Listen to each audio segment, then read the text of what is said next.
حضرت ابو کبشہ عمرو بن سعد الانماری رضی اللہ تعالی عنہ سے روایت ہے کہ انہوں نے رسول اللہ صلی اللہ علیہ وسلم کو فرماتے ہوئے سنا کہ میں 3 باتوں پر قسم کھاتا ہوں اور ایک بات تمہیں بتاتا ہوں، اسے یاد رکھو کہ کسی بندے کا مال صدقہ کرنے سے کم نہیں ہوتا، اور جس پر ظلم کیا جائے وہ اس پہ صبر کرے تو اللہ تعالیٰ ضرور اس کی عزت میں اضافہ فرماتا ہے، اور جو شخص مانگنے کا دروازہ کھولتا ہے تو اللہ تعالیٰ اس پر فقر اور محتاجی کا دروازہ کھول دیتا ہے۔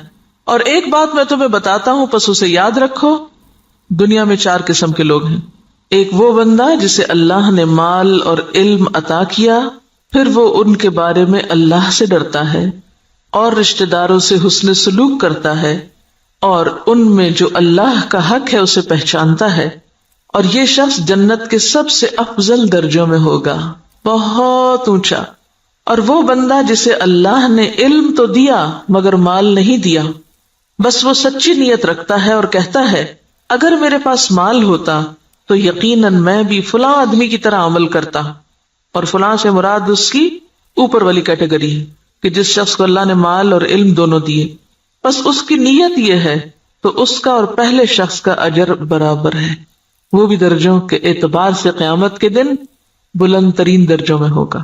اور وہ بندہ جسے اللہ نے مال دیا اور علم نہیں دیا، بس وہ بغیر علم کے اندھا دھند طریقے سے خرچ کرتا ہے، اس کے بارے میں نہ اپنے رب سے ڈرتا ہے، نہ رشتہ داروں کے حقوق ادا کرتا ہے، اور نہ اللہ کا کوئی حق اس میں پہچانتا ہے، نہ اللہ کا حق دیتا نہ بندوں کا، تو یہ سب سے بدترین منزلت پر ہے۔ اور وہ بندہ نہیں عطا کیا اس کو اللہ نے مال اور نہ علم، تو وہ کہتا ہے اگر میرے پاس مال ہوتا تو یقیناً میں بھی فلاں آدمی کی طرح عمل کرتا، اور فلاں سے مراد اس کی اوپر والی کیٹیگری ہے جو اپنا مال بے انتظامی سے اندھا دھند خرچ کر رہا ہے، بس اس کی نیت یہ ہے تو ان دونوں کا بوجھ برابر ہے۔ اب آپ یہاں دیکھیے کہ آپ صلی اللہ علیہ وسلم نے ساری دنیا کے لوگوں کو 4 حصوں میں بانٹ دیا۔ ایک وہ جس کے پاس مال بھی ہے اور علم بھی ہے، اور جس کو اللہ یہ 2 نعمتیں دے دے اس کی خوش قسمتی کا تو کیا ٹھکانا۔ وہ کیا کرتا ہے؟ مال کو اپنے علم کے ساتھ ایسی ایسی جگہوں پہ خرچ کرتا ہے جہاں سے وہ بہترین فائدے اٹھاتا ہے، یعنی درجہ یا اس کا اجر اور ثواب بہترین پاتا ہے۔ یہ بالکل ایسے ہی ہے کہ جیسے آپ دیکھیں ایک بالکل ان پڑھ تاجر ہوتا ہے جو نہ مارکیٹ کو جانتا ہے، نہ تجارت کے اصول قاعدے جانتا ہے، نہ اسے کوئی پتا ہے، اور وہ تجارت کرنے کھڑا ہو جاتا ہے، تو وہ مال کہاں لگائے گا؟ گواں بیٹھے گا، لاس کر لے گا۔ اور ایک وہ ہے جو پڑھا لکھا تاجر ہے، تجارت سے پہلے اس نے ایک ڈگری کی، یا ڈگری نہیں بھی کی تو ایک تجربہ حاصل کیا ہے، اور وہ مارکیٹ کو بھی جانتا ہے، حالات بھی جانتا ہے بہتر طور پر، اب وہ باقی سب سے آگے نکلتا چلا جائے گا، یعنی اس کا جو پروفٹ ریٹ ہے یا اس کا جو نفع کا جو مقام ہے وہ تو بہت آگے، وہ تو تھوڑے ہی عرصے میں بہت کچھ کما جائے گا، کیونکہ اس کو پتا ہے کہ مال کو کہاں لگانا ہے اور کیسے لگانا ہے۔ اس کے برعکس ناسمجھ شخص کچھ بھی نہیں کر سکے گا، مال ضائع کر دے گا۔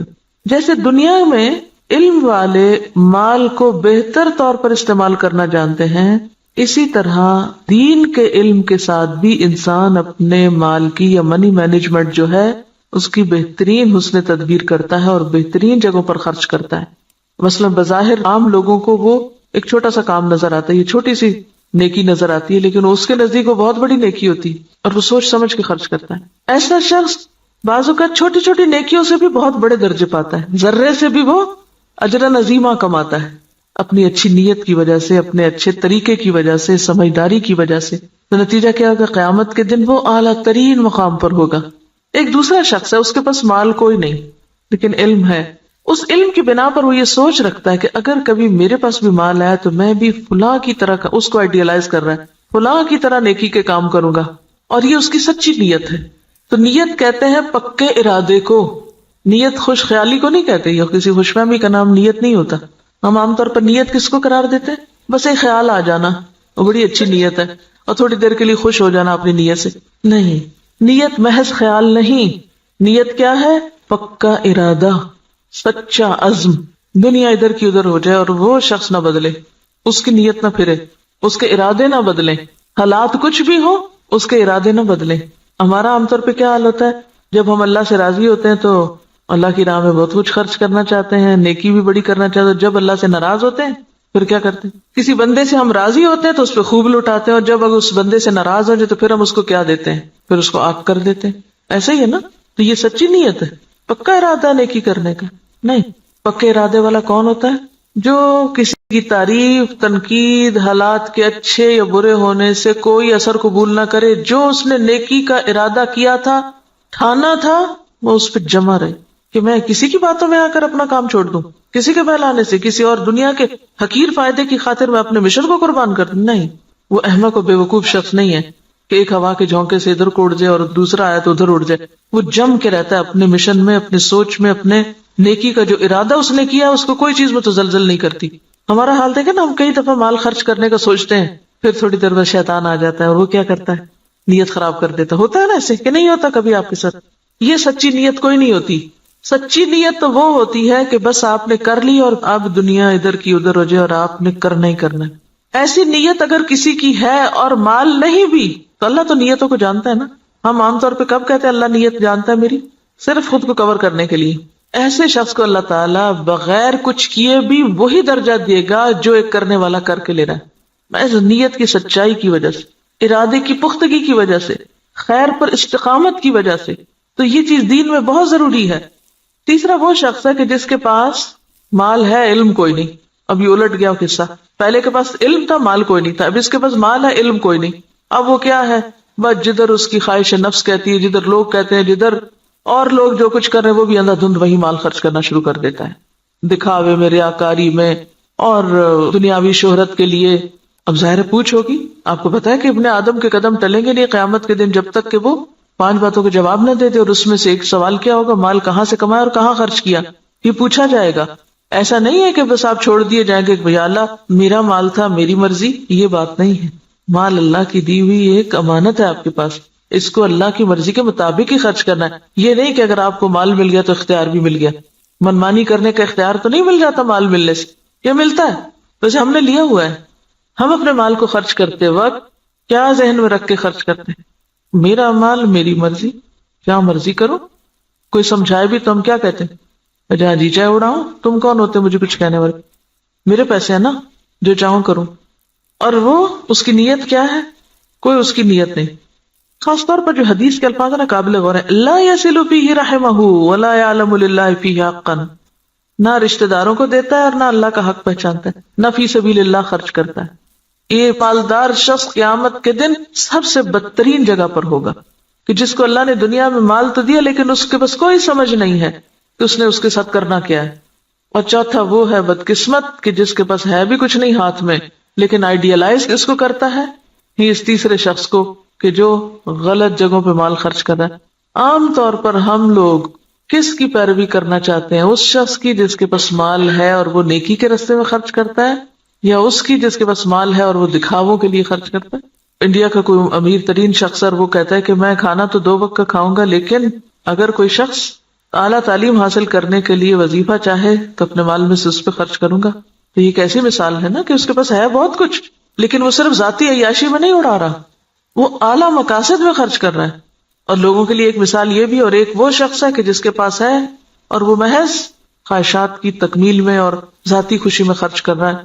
تو نتیجہ کیا ہے؟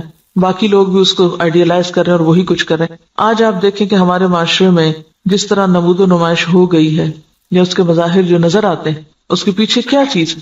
فضول خرچی کے پیچھے کیا نفسیات ہوتی؟ دکھاوا اور نمود و نمائش کے پیچھے کیا ذاتی بڑائی کا جذبہ کہ لوگ مجھے بڑا مان لیں. تو قیامت کے دن ایسا شخص کہاں ہوگا؟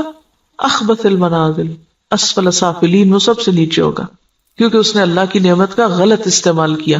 تو ہم سب کے لیے کیا ضروری ہے کہ ہم اپنے اپنے طریقوں کا جائزہ لیں. کوئی پیسہ خرچ کرنے سے پہلے ذرا رک جائیں اور سوچیں کہاں دے رہے ہیں، کس کو دے رہے ہیں، کیوں دے رہے ہیں، کیا مقصد ہے، کیا نیت ہے، کیا ارادہ ہے. اور اگر مقاصد چھوٹے چھوٹے ہیں، صرف دنیا سامنے ہے تو چھوٹا دل ہے اور چھوٹی جزا ہے. اور اگر دل بڑا ہے، مقاصد بڑے ہیں تو ذات سے بھی کاٹ لیں گے، اپنے آرام سے بھی کاٹ لیں گے اور بڑی جگہ پر انویسٹ کریں گے. صرف زبان کے ذائقے پر ہی خرچ کرتے چلے جانا، صرف دل کے سکون میں لباس پر ہی خرچ کرتے چلے جانا، صرف اپنی ذات ہی کو یا اپنے ہی آرام کو دیکھتے چلے جانا اور دین کے اور اعلیٰ ترین مقاصد کو بھول جانا، تو دنیا میں بھی مسلمانوں کو کس سے دوچار کر رہا ہے. اب دیکھیے، ہم نے بہت اس پر پہلے بھی بات کی تھی کہ ترقی یافتہ قومیں، آپ کو پتا 40% تک ٹیکس ہوتا ہے ان کا، 40 بازوں کا 60% بھی ٹیکس ہوتا ہے، کہ آپ نے 100 روپے کمایا 60 روپے دے دیجئے گورنمنٹ کو، وہ آپ کے لیے سڑکیں بنائے، اسپتال بنائے، ریسرچ سینٹر قائم کرے تاکہ قوم ترقی کرے۔ ہمارا کیا حال ہوتا ہے کہ ہم جتنا بھی کمائیں وہ سارے کا سارا پلٹ کر اپنی جیب میں ڈالیں، گھر ہمارا محل ہو، سڑک اور گلی چاہے ہماری ٹوٹی پھوٹی ہو۔ اسی وجہ سے ہم اس حال میں ہیں کہ ہم بڑے مقاصد میں خرچ نہیں کر سکتے، اپنی ذات کے لیے اور اپنے ہی لیے، اور پھر اپنے اوپر خرچ کرنے کے لیے ایسے ایسے طریقے اختیار کرتے ہیں کہ جس سے اجتماعی فائدہ پیچھے چلا جاتا ہے۔ اب دیکھیے کہ ایک قطرہ جب دریا میں ملتا ہے تو کیا ہو جاتا ہے، وہ کیا کہلاتا ہے، دریا کہلاتا ہے، اور جب وہ صرف قطرہ رہتا ہے تو وہ اپنی انفرادیت بھی کھو دیتا ہے، اپنی آئیڈینٹی بھی ختم کر دیتا ہے۔ اگر ہم صرف اپنی ذات کو نمایاں کرتے رہے ختم ہو کے رہ جائیں گے، اور اگر ہم نے یہ سب کچھ اچھے مقاصد کے لیے اپنے آپ کو بھی اور اپنے مال اور اپنے اوقات کو بھی لگایا تو پھر اعلیٰ ترین منازل پا سکتے ہیں۔ یہاں جو بات یاد رکھنے کی ہے، بظاہر تو حدیث بالکل واضح ہے، مطلب صاف ہے، سمجھ میں آنے والا ہے، لیکن عملی طور پہ کیا کرنا ہے؟ ہر شخص اپنے اوپر کچھ نہ کچھ صدقہ لازم کرے، کچھ نہ کچھ کسی کو ضرور دیں، چھوٹا ہو یا بڑا، اور دے کے تجربہ کریں کہ یہ بات کس قدر سچی ہے۔ آپ دے کمی نہیں ہوگی، اس سے زیادہ آئے گا۔ نمبر 2، سوچیں کس نے آپ پر کوئی ظلم یا زیادتی کی، نہیں یاد آ رہا تو ذرا غور سے یہ ذرا ذہن پہ زور ڈالیں، میرا نہیں خیال زور ڈالنے کی ضرورت، ایسی باتیں تو ہمیں ہر وقت یاد رہتی ہیں۔ کس نے میرے ساتھ کیا زیادتی کی ہوئی، سوچیں کس نے میرے ساتھ کیا ظلم کیا اور میں نے اب تک اس کو معاف نہیں کیا، ان سب کو آج معاف کر دیں، اور اپنے دل سے ان ظلم و زیادتی کے باتوں کو نکال کے دروازہ بند کر دیں، صاف کر دیں، صفائی کر دیں دل کی۔ معاف کرنے کا سب سے بڑا فائدہ صرف انسان کو خود ہوتا ہے، اپنا دل اطمینان میں آ جائے گا، اچھا کوئی بات نہیں، وہ بھی انسان ہے نا، پتہ نہیں اس کی کیا کیا مجبوریاں، اس کو کیا کیا کمی ہے، اس پہ کیا ظلم و زیادتی زندگی میں ہوئی، اس کو کیا کیا محرومی ہوئی، اس کو معلوم نہیں کیسا ماحول ملا، تو اس کو معاف کر دیں۔ اس کا کہاں سے پتا چلے گا کہ آپ نے معاف کیا؟ آج کے بعد ان باتوں کو زبان پہ نہیں لانا، چھیڑنا نہیں، ذکر نہیں کرنا، ورنہ ہوتا کیا ہے، جب کوئی آپ کو مزید پھر دوبارہ زیادتی کرتا ہے تو آپ جس چیز کو معاف کر چکے تھے اس کو بھی ساتھ جمع کر لیتے ہیں، اگلی زیادتی تو اگلی ہے، پچھلی بھی ساری لے آتے ہیں واپس۔ کڑوی باتیں نہیں دہرانی، منہ کڑوا ہو جاتا ہے۔ صبر، برداشت، پی جائیں۔ یہ صرف آپ کی سوچ کی بات ہے، آپ سوچیں کہ میں نے کر دی، اور آپ دیکھیں کہ اللہ آپ کی مدد کرے گا اور ہو جائے گا، کیونکہ میں نے بارہا اس کا تجربہ کیا ہے، بارہا، اور اتنا فائدہ ہوا ہے، میں تو یہ کہتی اللہ میرے حافظے سے بھی نکال دے، میرے پاس وقت نہیں ہے ان باتوں کو یاد کرنے کا۔ اور جو زیادتی کرے اس کے ساتھ احسان، وہ بے رخی کرے، آپ اس کے پاس چلے جائیں۔ ہے مشکل، لیکن نبی صلی اللہ علیہ وسلم نے قسم کھا کے یہ بات فرمائی ہے، اگر آپ کو واقعی آپ کی قسم پر اعتبار ہے، آپ یہ سوچئے مجھے اپنے پیغمبر کی قسم کا اعتبار ہے، اللہ میری عزت میں ضرور اضافہ کرے گا اگر میں دوسرے کو معاف کر دوں گا۔ اور یہاں صرف معاف نہیں کرنے کی بات بلکہ صبر علیہا، کیونکہ جب تک صبر نہ ہو، برداشت نہ ہو، معاف نہیں ہو سکتا۔ معاف کرنے کے لیے اسے پینا پڑتا ہے، جیسے دوائی کا کڑوا گھونٹ پیا جاتا ہے۔ اور اگر آپ یہ نہیں کر سکتے نا، پھر اپنی معافی کی بھی توقع کم کر دیں۔ آپ اگر دوسروں کو نہیں معاف کر سکتے تو مت پھر امید رکھیں کہ آپ کو معاف کیا جائے۔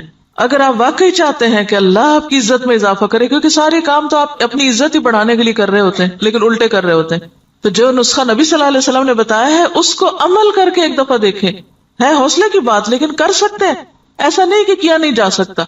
اگر آپ اپنی جان کے دشمنوں کو معاف کر سکتے ہیں، حمزہ کے قاتل وحشی کو معاف کر سکتے ہیں، ابو سفیان کی بیوی کو معاف کر سکتے ہیں، ہند کو معاف کر سکتے ہیں، کوئی بدلہ نہیں لیتے، کوئی انتقام نہیں لیتے، کوئی جرمانہ نہیں لیتے، تو وہی لوگ تو پھر آگے جا کے دین کی خدمت اور دین کی عزت کا ذریعہ بنتے ہیں۔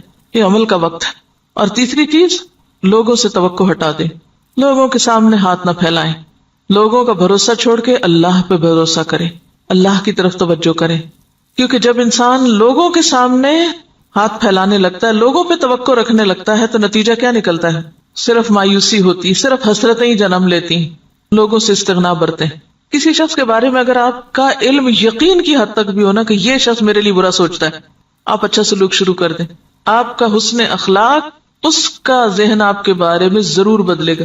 لیکن اگر آپ دوسری طرح معاملہ کرتے رہیں، دو چار تانے دے کے، دو چار پچھلی باتیں یاد کرا کے، شکوے شکایتیں کر کے، سوال پیدا نہیں ہوتا کہ خود بھی راحت پائیں اور دوسرے بھی آپ سے پائیں، اور آپ ان انعامات کو پا سکیں جو اللہ نے صرف ان قربانی کرنے والوں کے ہی لیے لکھے. پہلے حدیث میں مال کا صدقہ ہے، دوسری حدیث میں عزت کا صدقہ ہے، نفس کا صدقہ ہے. مال کا صدقہ پھر آسان ہے، عزت کا صدقہ مشکل. لیکن جو جھکے گا وہی بلند ہو سکے گا، اکڑنے والا کبھی بلند نہیں ہو سکتا. انک لن تخرق الارض ولن تبلغ الجبال طولا. سبحانک اللہم وبحمدک نشہد ان لا الہ الا انت نستغفرک ونتوب الیک. السلام علیکم ورحمۃ اللہ وبرکاتہ.